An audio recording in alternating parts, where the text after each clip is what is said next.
लेकिन ये movie and में एक ऐसा मोड़ लेती है जो कि आप सोच भी नहीं सकते होंगे। साथ ही आपको वीडियो के एंड में मूवी से जुड़ी कुछ ऐसी बातें बताऊंगा जिसे जानकर आपको लगेगा कि ये मूवी बहुत ही ज्यादा दिलचस्प मूवी है। तो अब आइए वीडियो आगे बढ़ते हैं। इस मूवी की शुरुआत में हम एक माँ की कोख में बन रहे एक बच्चे को देख पाते हैं। साथ ही हमें किसी मंत्र की आवाज भी सुनाई देती है। सीन ऐसे शिफ्ट होता है और अगले सीन में हम एक 19 साल की लड़की नटालिया को देखते हैं जो कि नन बनने की ट्रेनिंग ले रही थी। नटालिया जब किचन में होती है तो उसे एक अजीब सा लड़का लुकस दिखाई देता है और वो उसके पास में आता है और नटालिया से कहता है कि तुम यहाँ से जाने वाली हो। लेकिन नटालिया कहीं नहीं जा रही थी तो उसे लुकस की बात अजीब लगती है।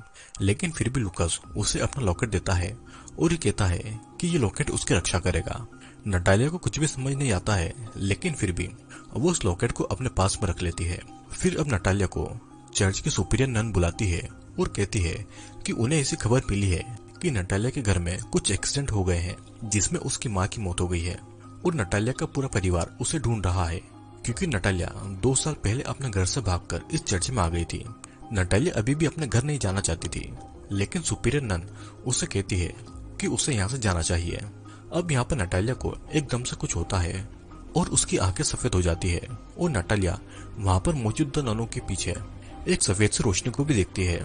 दरअसल नटालिया को अक्सर ऐसा होता था और इसका कारण आपको थोड़ी देर में समझ में आ जाएगा। अब नटालिया चर्च से अपना सामान लेकर अपने घर की ओर निकलती है जो कि दूर शहर में था। अब रास्ते में उसकी बस में नींद लग जाती है और उसे सपने में एक डरावनी सी औरत नजर आती है जिससे कि वो जाग जाती है। नटालिया फिर शाम को अपने घर पर पहुंचती है और वो अपने घर पर अपनी बड़ी बहन एंजेला के बॉयफ्रेंड माउरो को देखती है जो कि नशे में धुत था। वो उसे बताता है कि उसकी बहन एंजेला उसकी माँ के फ्यूनरल के काम से गई है। नटालिया के पिता उस हादसे में बच गए थे लेकिन उनकी हालत बहुत ही ज्यादा खराब हो गई थी। फिर नटालिया अपने पिता से मिलने के लिए ऊपर एटिक में जाती है जहाँ पर उन्हें एटिक में रखा गया था। वहाँ पर एंजेला भी आ जाती है और नटालिया को बताती है कि उनकी माँ ने अपने हाथ को काट लिया था और जब उनके पिता उनकी माँ को बचाने गए तो उनकी माँ ने उनके पिता के ऊपर भी अटैक कर दिया जिसके बाद में उनकी हालत हो गई है। नटालिया वहाँ पर अपनी माँ के द्वारा बनाई गई पेंटिंग को भी देखती है जो कि बिल्कुल उसी शेप में थी जैसा कि उसने सपने में उस औरत को देखा था। एंजेला बताती है कि उनकी माँ और पिता के रिश्ते ठीक नहीं थे। वो हमेशा इस एटिक में ही रहा करती थी और उसकी माँ की मौत के बाद में उनके पिता भी शौक में चले गए थे। वो ना तो ठीक से बोल पाते थे और ना ही इस एटिक से बाहर आना चाहते थे। एंजेला अब अपने दोस्तों के साथ में इस घर से जाने वाली थी। वो नटालिया को कहती है कि वो ही अब उसके पिता का ध्यान रखे क्योंकि पिछले 2 सालों से वो उन्हें अकेला छोड़कर चली गई थी। तब नटालिया उसे बताती है कि उसे यहाँ रहना अच्छा नहीं लगता था क्योंकि कोई था जो कि उसे हर वक्त यहाँ पर दिखाई देता था। एंजेला भी इस बात को मानती है और कहती है कि उनकी माँ के साथ में जो हुआ वो पहले तो ठीक था लेकिन पिछले 2 महीनों से वो भी पजेस हो गई थी। और ये कहकर एंजेला वहाँ से चली जाती है। यहाँ पर अब नटालिया अपनी बाथरूम में नहा रही थी तभी उसे कुछ अजीब सा महसूस होता है।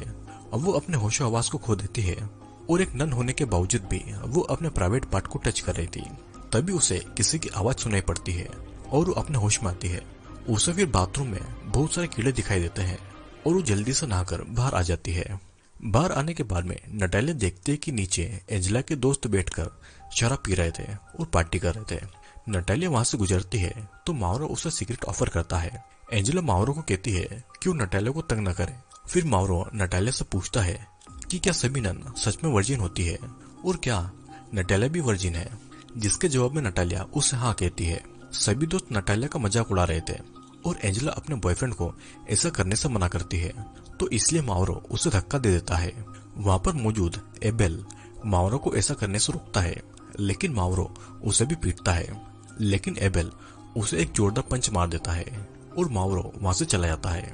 तभी हम देखते हैं कि एबेल की गाड़ी में एक अलार्म बजता है और वो पिल को खा लेता है जो कि उसे शांत रखती थी। अब यहाँ पर एंजेला गार्डन में बैठी हुई थी और नटालिया वहाँ पर आकर उसके घावों को साफ करती है। एंजेला फिर नटालिया को कहती है कि जब वो उन्हें छोड़कर चली गई थी तो एंजेला प्रेग्नेंट हो गई थी। उसे नहीं पता था कि ये बच्चा किसका है और उसे 3 महीनों के बाद इसके बारे में पता चला था।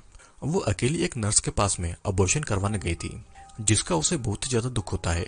उसके अबॉर्शन के बाद से ही उनकी माँ की तबीयत खराब हो गई थी और वो अजीबोगरीब पेंटिंग बनाने लगी थी। एंजेला को यह भी पता लगा था कि वे दोनों उनके असली पेरेंट्स नहीं हैं तो इसलिए एंजेला अपने दोस्तों के साथ मिलकर एक राइड को परफॉर्म करने के लिए एक जंगल में जाने वाली थी। वहाँ पर एक पवित्र जड़ी बूटी पाई जाती है जिससे कि उनके सभी सवालों के जवाब उन्हें मिल जाएंगे। वो नटालिया को भी कल उनके साथ में चलने को कहती है, लेकिन नटालिया उनके साथ में नहीं जाना चाहती थी। फिर अब नटालिया यहाँ पर एंजेला और उसके दोस्तों के पीछे भी उसी सफेद रोशनी को देखती है। सीन कट होता है और हम देखते हैं कि नटालिया अपने पिता के पास एटिक में सोने के लिए जाती है, जहाँ पर वो अपनी माँ के द्वारा बनाई पेंटिंग को देखती है और ये पेंटिंग उसके लॉकेट जैसे दिखाई दे रही थी और दोनों ही किसी फीमेल के यूट्रस जैसे दिख रहे थे। फिर नटालिया वहाँ की लाइट बंद करके वही सोफे पर सो जाती है। नटालिया सपने में एक गार्डन में होती है जहाँ पर कुछ स्टैचू बनी हुई थी। साथ ही नटालिया के पीछे वही औरत फिर से उसी पोजीशन में खड़ी हुई थी और हर बार वो नटालिया की ओर नजदीक आ रही थी। फिर अचानक से वो औरत नटालिया के पास में आकर उसके ऊपर हमला कर देती है, जिससे कि नटालिया की नींद खुल जाती है। लेकिन वो देखती है कि उसके सामने उसके पिता थे जो कि ठीक से चल भी नहीं सकते थे और उसके सामने ही उठ खड़े हुए थे। अब नटालिया को कबर्ड के पीछे से कुछ आवाजें सुनाई देती है। वो जब वहां पर चेक करती है तो उसके पीछे से कई सारे कीड़े निकलते हैं और अचानक से वो औरत फिर से उसे डरा देती है। अब जैसे तैसे रात गुजरती है और अगली सुबह नटालिया फिर से उसी कबर्ड को देखती है, लेकिन वहां पर उससे कुछ भी नजर नहीं आता है। फिर अचानक से वहां पर एंजेला का बॉयफ्रेंड माउरो उसके पीछे से आकर उसका मुंह बंद कर देता है। वो नटालिया को यहाँ वहाँ टच कर रहा था क्योंकि वो नटालिया का रेप करना चाहता था, लेकिन अचानक से वहां पर किसी के आने की आवाज आती है। माउरो नटालिया को धमकाता है कि अगर एंजेला को उसने कुछ बताया तो वो एंजेला को मार डालेगा और ये बोलकर वो वहां से चला जाता है। अब एंजेला अपने दोस्तों के साथ राइड के लिए जाने वाली थी और एंजेला का ध्यान रखने के लिए नटालिया अपने पिता को नर्स के सहारे छोड़कर एंजेला के साथ जाने का डिसाइड करती है। नटालिया फिर एंजेला के दोस्तों के साथ में कार में बैठे जाती है और एंजेला अपने बॉयफ्रेंड माउरो के साथ में बाइक पर चली जाती है। यहाँ पर कार में एबेल, मारा और ओस्वाल्डो थे और सभी अपने जीवन में चल रही परेशानियों से छुटकारा पाने के लिए इस राइड में जाना चाहते थे और इन परेशानियों के बारे में मैं आपको आगे बताऊंगा। कार में ओस्वाल्डो बताता है कि जहाँ पर ये लोग जा रहे हैं वहाँ पर एक शमन यानी कि एक खूजा है जो कि जंगल की जड़ी बूटियों से लोगों की आत्मा को ट्रीट करता है। फिर सभी जंगल के बीच बनी एक आइलैंड जैसी जगह पर आ जाते हैं। ओस्वाल्डो बताता है कि पहले ये जगह एक एबी हुआ करती थी जहाँ पर नन और सिस्टर रहती थी। फिर यहाँ की ननों ने इलीगल काम जैसे कि अबॉर्शन करना चालू कर दिए थे, तभी से उन्हें यहाँ से भगा दिया गया और ये जगह खाली है और अब यहाँ पर शमन अपना राइड करते हैं। ये चारों तो इस जगह पर पहुंच गए थे, लेकिन वहाँ पर अभी भी एंजेला और माउरो नहीं पहुंचे थे और ना ही उनका फोन लग रहा था। उन लोगों को दूर से कोई देख भी रहा था, लेकिन इसके बारे में उन सभी को नहीं पता था। अब नटालिया खुद आसपास की जगह को एक्सप्लोर करने के लिए निकल पड़ती है और ये वही जगह थी जो कि उसके सपनों में आया करती थी। दरअसल ये कब्र थी जो कि क्लारा नाम की एक औरत की थी। तभी वहाँ पर एक बूढ़ी औरत आती है जो उसे ये कहकर जाती है कि वे सही काम के लिए यहाँ पर नहीं आए हैं। अब नटालिया वहाँ से निकलकर एक चर्च तक आ जाती है और वहाँ पर फिर एबेल भी आता है और वो नटालिया को बताता है कि उसका भाई भी एक प्रीस्ट है। तभी एबेल की घड़ी का अलार्म फिर से बजता है और फिर से एक पिल खाता है। नटालिया के पूछने पर वो बताता है कि वो भी उसकी तरह वर्जिन है क्योंकि जन्म से ही उसे सेरेब्रल पैरालिसिस है, वो इसी की दवाई खाता है। वो ये भी बताता है कि ओस्वाल्डो को ऐसा कहना है कि यहाँ पर आने से वो ठीक हो जाएगा, लेकिन उसे लगता है कि ऐसा बिल्कुल भी नहीं होने वाला है। अब नटालिया भी एबेल को बता देती है कि उसे भी जन्म से कुछ ऐसा ही होता है। उसे लोगों के पीछे कुछ देर के लिए एक रोशनी दिखाई देती है और कुछ देर तक वो अंधी भी हो जाती है। ये लाइट कभी सफेद होती है तो कभी डार्क। तभी वहाँ पर उनके बाकी के दोस्त भी आ जाते हैं जिनके साथ में वे सभी चल देते हैं। फिर सभी उसी जगह पर आ जाते हैं जहाँ पर शमन और वो राइड करने वाला था। वे लोग देखते हैं कि एंजेला और माउरो पहले से ही वहाँ पर मौजूद थे।